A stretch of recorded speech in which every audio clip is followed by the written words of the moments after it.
Pushpa 2 film के actor Allu Arjun को 13 दिसंबर को अरेस्ट किया गया। भगदड़ में महिला की मौत को लेकर निचली अदालत ने अल्लू अर्जुन को 14 दिनों के लिए न्यायिक हिरासत में भेजने का आदेश दे दिया। हालांकि शाम तक तेलंगाना हाईकोर्ट ने उन्हें जमानत दे दी। तेलंगाना हाईकोर्ट में अल्लू अर्जुन के खिलाफ गैर इरादतन हत्या के मामले में सुनवाई के दौरान शाहरुख खान से जुड़े इसी तरह के एक हादसे का जिक्र किया गया। अल्लू अर्जुन के वकीलों निरंजन रेड्डी और अशोक रेड्डी ने कहा कि वर्ष 2017 में फिल्म रईस के प्रमोशन के दौरान वडोदरा स्टेशन पर भागदड़ में शाहरुख खान के एक फैन की मौत हो गई थी, लेकिन उन्हें राहत दे दी गई थी। इसी आधार पर अल्लू अर्जुन को भी जमानत दे दी जाए। रेड्डी ने दावा किया है कि मृतक महिला ग्राउंड फ्लोर पर थी जहां भागदड़ मची, जबकि अभिनेता पहली मंजिल पे था। उन्होंने आगे तर्क दिया कि न केवल अभिनेता बल्कि निर्माता ने भी थिएटर को अभिनेता की यात्रा के बारे में सूचित किया और पत्र लिखा था।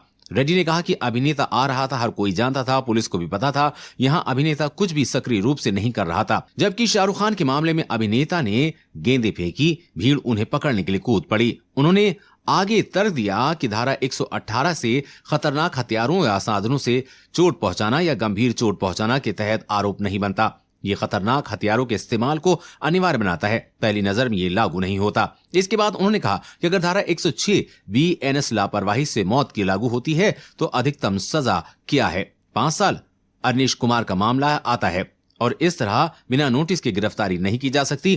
कई बार दुर्घटनाएं होती हैं। ऐसे कई मामले जहां की राजनेता रैलियां करते हैं और दुर्घटनाएं हो सकती हैं।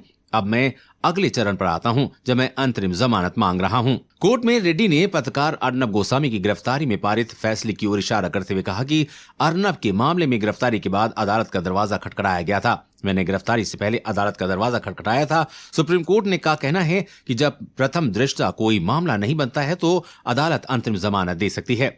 निर्णय को पढ़ते ही रेड्डी कहते हैं, एक दिन के लिए भी स्वतंत्रता से वंचित करना बहुत ज्यादा है। रेड्डी ने लंच प्रस्ताव का विरोध करने वाली पीपी पर भी आपत्ति जताई। उन्होंने कहा कि ये देश का कानून है और तेलंगाना हाईकोर्ट ने 2 मामलों में इसका पालन किया है।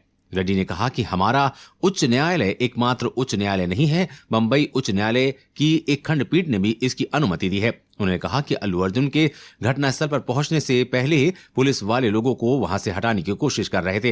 उन्होंने कहा कि अभिनेता और पीड़ित एक ही मंजिल पर नहीं थे। उन्होंने कहा कि ये कहना है कि गैर इरादतन हत्या है, मैं इसे स्वीकार नहीं कर सकता। अगर कुछ गलत होता है तो पुलिस कहेगी कि हम जिम्मेदार नहीं हैं, कोई और जिम्मेदार है। ये पूरी तरह से हास्यास्पद है और मेरी व्यक्तिगत स्वतंत्रता का उल्लंघन है। सुप्रीम कोर्ट ने जो कहा है वो बहुत स्पष्ट और अंतरिम आदेश की अनुमति है।